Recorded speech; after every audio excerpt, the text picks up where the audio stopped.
नमस्कार प्रिय दर्शकों, एक बार फिर आपका स्वागत है हमारे YouTube चैनल प्राचीन ज्ञान सच्चा ज्ञान में। प्रिय दर्शकों, आज फिर नया वीडियो नई जानकारी लेकर हम हाजिर हुए हैं।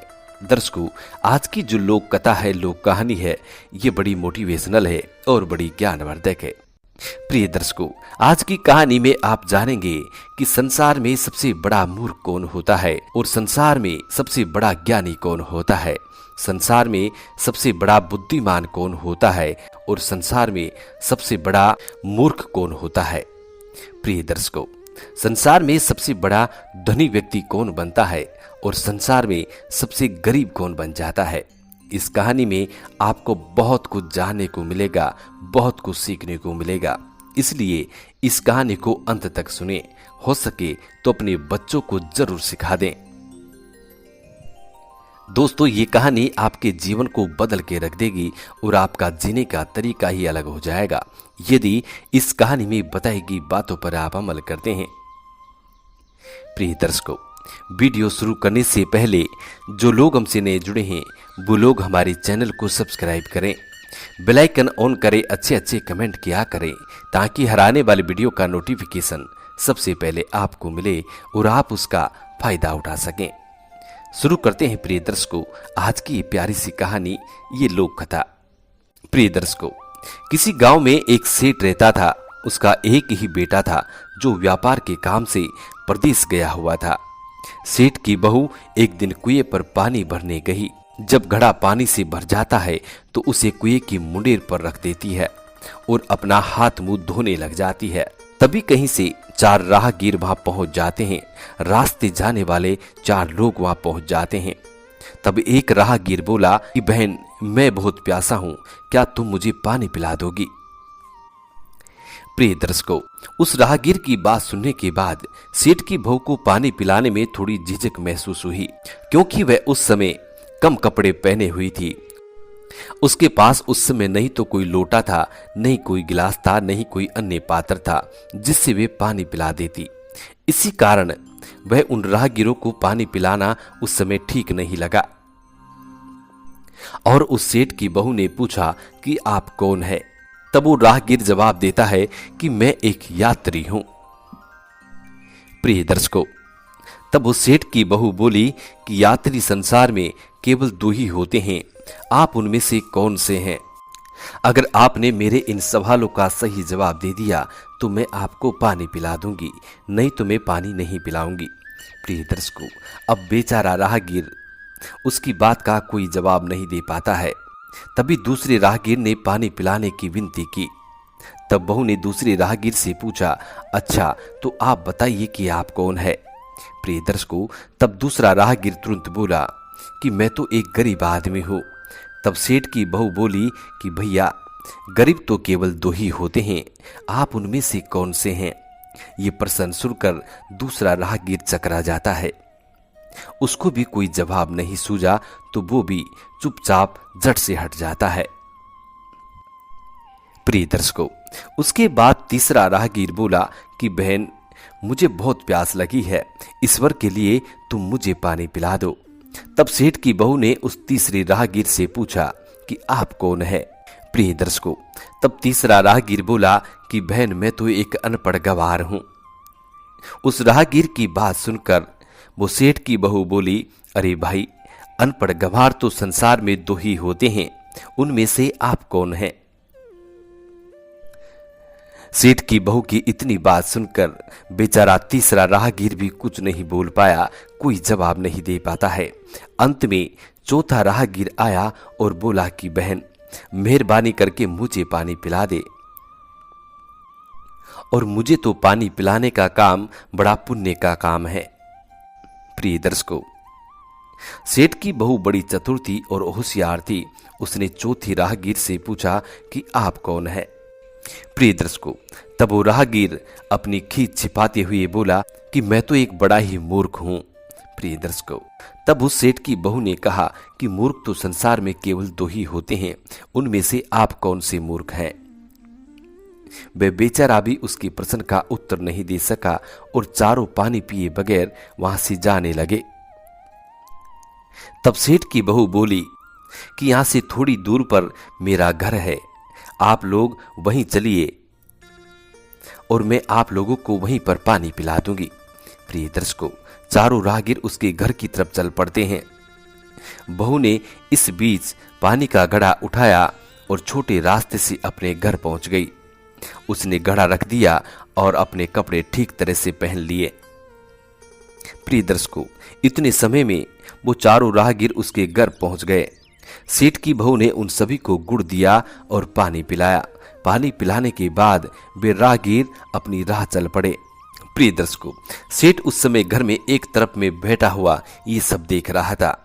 प्रिय दर्शकों, तब वो सेठ अपने मन में सोचने लगा और बड़ा दुखी हो जाता है और वो सोचने लगता है कि मेरा बेटा, मेरी बहू का पति परदेश गया हुआ है और उसकी गैर हाजिरी में मेरी बहू पराये मर्दों को बुलाती है, पराये मर्दों से बात करती है, हंसती है, बोलती है। इसने तो मेरा ही लिहाज नहीं किया, मेरी शर्म तक नहीं की। अब वो सेठ और सोचने लगता है कि ये सब देखकर यदि मैं चुप रहा तो आगे जाकर इसकी हिम्मत और बढ़ जाएगी और मेरे सामने इसे किसी से बोलते बतियाते शर्म तक नहीं आएगी, तो मेरे पीछे न जाने ये क्या क्या गुल खिलाती होगी। जब इसको मेरे सामने शर्म तक नहीं आ रही है तो मेरे पीछे पता नहीं क्या क्या करती होगी। सेठ फिर से अपने मन में सोचने लगता है कि फिर एक बात ये भी है कि बीमारी चाहे कोई सी भी हो, अपने आप कभी ठीक नहीं होती है। उसके लिए वैद्य के पास जाना पड़ता है, उपचार कराना पड़ता है, तब जाकर के बीमारी कोई ठीक होती है। तो वो सेठ सोचने लगता है कि क्यों न इसका फैसला मैं राजा पर छोड़ दूं। यही सोचता हुआ वो सेठ अब राजा के पास पहुंच जाता है और अपनी परेशानी उस सेठ ने पूरी राजा को बता दी, राजा को सुना देता है। प्रिय दर्शकों, सेठ की इतनी बात सुनने के बाद राजा उसी वक्त अपने सिपाही सेठ की बहू को बुलाने के लिए भेजते हैं और उसने कहा कि तुरंत सेठ की बहू को राजसभा में उपस्थित किया जाए। प्रिय दर्शकों, अब राजा के सिपाहियों को अपने घर पे आता हुआ देख सेठ की पत्नी ने अपनी बहू से पूछा, क्या बात है बहू रानी, क्या तुम्हारी किसी से कोई कहा सुनी हुई है जो उसकी शिकायत राज दरबार में हो गई है और तुम्हें बुलाने के लिए सिपाही भेजे हैं? बहू ने सास की चिंता दूर करते हुए कहा कि नहीं सासू माँ, मेरी किसी से कोई कहा सुनी नहीं हुई है, आप जरा भी फिक्र ना करें। प्रिय दर्शकों, सास को अस्त कर सिपाहियों से बोली कि तुम पहले अपने राजा से पूछ कर आओ कि उन्होंने मुझे किस रूप में बुलाया है, बहन या बेटी या फिर बहू के रूप में, किस रूप में उसने अपनी राजसभा में मुझे बुलाया है और मैं किस रूप में वहां पर आऊं। प्रिय दर्शकों, बहू की बात सुनकर सिपाही वापस राजा के पास जाते हैं, राज दरबार में जाते हैं। उन्होंने राजा को सारी बातें बताई। राजा ने तुरंत आदेश दिया कि पालकी लेकर जाओ और कहना कि उसे बहू के रूप में बुलाया है। प्रिय दर्शकों, अब सिपाहियों ने राजा की आज्ञा के अनुसार जाकर सेठ की बहू से कहा कि राजा ने आपको बहू के रूप में आने के लिए पालकी भेजी है। बहू उसी समय पालकी में बैठ जाती है और राजसभा में पहुंच जाती है।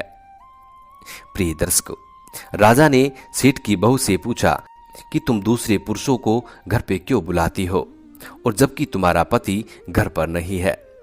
तो बहू बोली कि महाराज, मैंने तो केवल अपना कर्तव्य का पालन किया है। प्यासे पति को पानी पिलाना कोई अपराध नहीं है, ये तो हर गृहिणी का कर्तव्य होता है। जब मैं कुएं पर पानी भरने गई थी तब मेरे तन पर कपड़े बहुत छोटे थे और अजनबियों के सन्मुख उपस्थित होने के अनुरूप नहीं थे। इसी कारण उन राहगीरों को कुएं पर पानी नहीं पिलाया और उन्हें बड़ी प्यास लगी थी और मैं उन्हें पानी पिलाना चाहती थी। इसलिए उनसे मैंने मुश्किल प्रश्न किए और जब ये उनका उत्तर नहीं दे पाए तो उन्हें घर बुला लाई और घर पहुंचकर ही उन्हें पानी पिलाना उचित समझा। प्रिय दर्शकों, अब राजा को सेठ की बहू की बात बिल्कुल ठीक लगी तो राजा ने उन प्रश्नों के बारे में जानने के लिए कहा जो सेठ की बहू ने उन राहगीरों से पूछा था। तब राजा ने सेठ की बहू से कहा कि भला मैं भी तो सुनूं कि वो 4 प्रश्न ऐसे कौन कौन से हैं जो राहगीर उनका जवाब नहीं दे पाए थे। तब सेठ की बहू ने वो सभी प्रश्न वहां पे दोहराए। बहू के प्रश्न सुनकर राजा और सभी सभासद चकित रह गए। फिर राजा ने उसे कहा कि तुम खुद इन्हीं प्रश्नों के उत्तर दो। अब हम तुम्हारे मुख से जानना चाहते हैं। तब सेठ की बहू बोली कि महाराज, मेरी दृष्टि में पहले प्रश्न का उत्तर है कि संसार में सिर्फ दो ही यात्री हैं, सूर्य और चंद्रमा। और दूसरे प्रश्न का उत्तर है कि बहू और गाय, ये दो ही प्राणी ऐसे हैं संसार में जो सबसे गरीब हैं। अब मैं तीसरे प्रश्न का उत्तर सुनाती हूँ। महाराज, हर इंसान के साथ हमेशा अनपढ़ गंवारों की तरह जो हमेशा चलते रहते हैं, वो है भोजन और पानी। और चौथे आदमी ने कहा था कि वह मूर्ख है। और जब मैंने उनसे पूछा कि मूर्ख तो दो ही होते हैं, तुम उनमें से कौन से मूर्ख हो, और वो उत्तर नहीं दे पाया। इतना कहकर वो चुप हो गई। प्रिय दर्शकों, तब राजा ने बड़े आश्चर्य से पूछा, क्या तुम्हारी नजर में इस संसार में सिर्फ दो ही मूर्ख हैं? तब सेठ की बहू राजा से कहने लगती है कि हाँ महाराज, मेरी नजर में इस घड़ी में संसार में दो ही मूर्ख हैं। राजा ने कहा, तुरंत बताओ कि वो दो मूर्ख ऐसे कौन कौन से हैं। इस पर सेठ की बहू बोली कि महाराज, मेरी जान बख्श दी जाए तो मैं इसका उत्तर बता सकती हूँ। प्रिय दर्शकों, राजा को बड़ी जल्दी थी ये जानने की कि वो दो मूर्ख ऐसे कौन से हैं। सो उसने तुरंत सेठ की बहू से कह दिया कि तुम निसंकोच होकर कहो, हम तुम्हें वचन देते हैं, तुम्हें कोई सजा नहीं दी जाएगी। तब सेठ की बहू बोली कि महाराज, मेरे सामने इस वक्त बस दो ही मूर्ख हैं।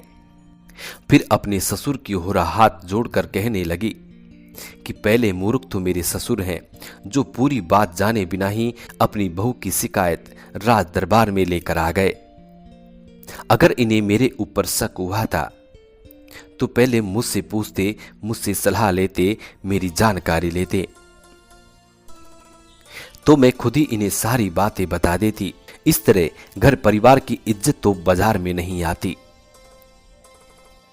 प्रिय दर्शकों, अपनी बहू की इस बात को सुनकर ससुर को अपनी गलती का एहसास हुआ और उसने बहू से माफी मांगी। प्रिय दर्शकों, तब राजा ने पूछा कि अब दूसरा मूर्ख कौन है। तब सेठ की बहू ने कहा कि दूसरा मूर्ख खुद इस राज्य का राजा है, जिसने अपनी बहू की मान मर्यादा का जरा भी ख्याल नहीं किया और बगैर सोचे समझे ही बहू को भरी सभा में बुलवा लिया। बहू की बात सुनकर राजा पहले तो क्रोध से आग बबूला हो गया, परंतु तभी सारी बातें उसकी समझ में आ गई।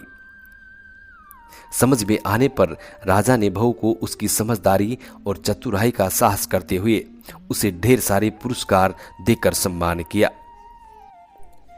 प्रिय दर्शकों, आज की ये कहानी यहाँ समाप्त होती है। ये कहानी हमको ये शिक्षा देती है कि यदि घर में कोई चतुर बहू आ जाए तो घर को स्वर्ग बना देती है। और इन प्रश्नों का उत्तर भी आपको मिल गया होगा कि संसार में दो यात्री कौन है, संसार में सबसे गरीब कौन है, संसार में सबसे मूर्ख कौन है। और ये कहानी हमको ये भी शिक्षा देती है कि घर की बात हमेशा घर में रहनी चाहिए। घर से बाहर यदि जाएगी तो आपकी इज्जत नीलाम हो जाएगी। इसलिए आपका घर का मसला हमेशा घर में ही सुलझाना चाहिए। प्रिय दर्शकों, हम उम्मीद करते हैं कि आज की ये कहानी आप लोगों को बेहद पसंद आई होगी और इस कहानी से आप ढेर सारी प्रेरणाएं लेंगे। मिलते हैं प्रिय दर्शकों आने वाले नेक्स्ट वीडियो में। तब तक अपना ख्याल रखें। जी नमस्कार, धन्यवाद।